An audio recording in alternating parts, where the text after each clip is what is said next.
ഐഷ, എനിക്ക് കുറച്ച് പൈസ കടം തരുമോ? Oh, sure. I'll lend you some money. Okay. അപ്പോൾ ലെൻറ്റ് എന്ന് പറഞ്ഞാൽ എന്താ? ലെൻറ്റ് എന്ന് പറഞ്ഞാൽ കടം കൊടുക്കുക.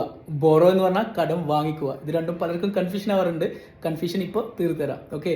അപ്പോൾ ബോറോ വെച്ചിട്ട് ഒരു എക്സാമ്പിൾ പറയാം. അതായത് എന്തെങ്കിലും ഒരു example. I have borrowed some money from my friend. Yes, അതിൻ്റെ മീനിങ് പറ. ഞാൻ എൻ്റെ ഫ്രണ്ടിൻ്റെ അടുത്ത് നിന്ന് കുറച്ച് പൈസ കടം വാങ്ങിച്ചു. അപ്പോൾ ബോറോ എന്ന് പറഞ്ഞാൽ കടം വാങ്ങുക, ബോറോഡ് കടം വാങ്ങി. ഓക്കെ. ഇനി ലെൻറ്റ്, LEND ഉണ്ട്, LENT. ഓക്കെ. ടി എന്ന് പറഞ്ഞാൽ കടം കൊടുത്തു എന്നാണ്. അപ്പോൾ ഞാൻ ഒരു 1000 രൂപ അവന് കടം കൊടുത്തു എന്ന് എങ്ങനെയാ പറയാ? I lent him 1000 rupees. Yes, I lent him 1000 rupees. Clear? അങ്ങനെയാണെങ്കിൽ ഇപ്പോൾ അവൻ എനിക്ക് ഒരു 1,00,000 രൂപ തരാനുണ്ട്, എങ്ങനെയാ പറയാ?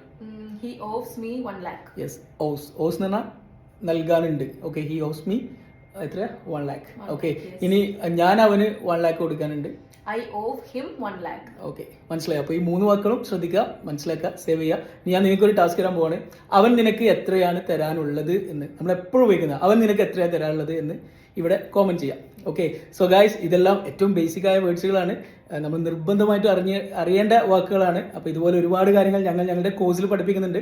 ഓൺലൈൻ കോഴ്സാണ്, 2 മാസത്തെ കോഴ്സാണ്. ഒരു ദിവസം നിങ്ങൾ ഫ്രീ ആകുന്ന അരമണിക്കൂർ മാത്രം ഞങ്ങളുടെ പേഴ്സണൽ ട്രെയിനേഴ്സ് നിങ്ങളുടെ കൂടെ തന്നെ ഇരുന്ന് നിങ്ങളെ ഇംഗ്ലീഷ് പഠിപ്പിക്കും. ഓക്കെ. പുതിയ ബാച്ച് ഉടനെ സ്റ്റാർട്ട് ചെയ്യുന്നുണ്ട്. മുകളിൽ ബയോയിൽ വാട്സാപ്പ് ലിങ്ക് ഉണ്ട്, ക്ലിക്ക് ചെയ്യാം. വളരെ ചെറിയ ഫീ ആണ്, ജോയിൻ ചെയ്യാം. താങ്ക്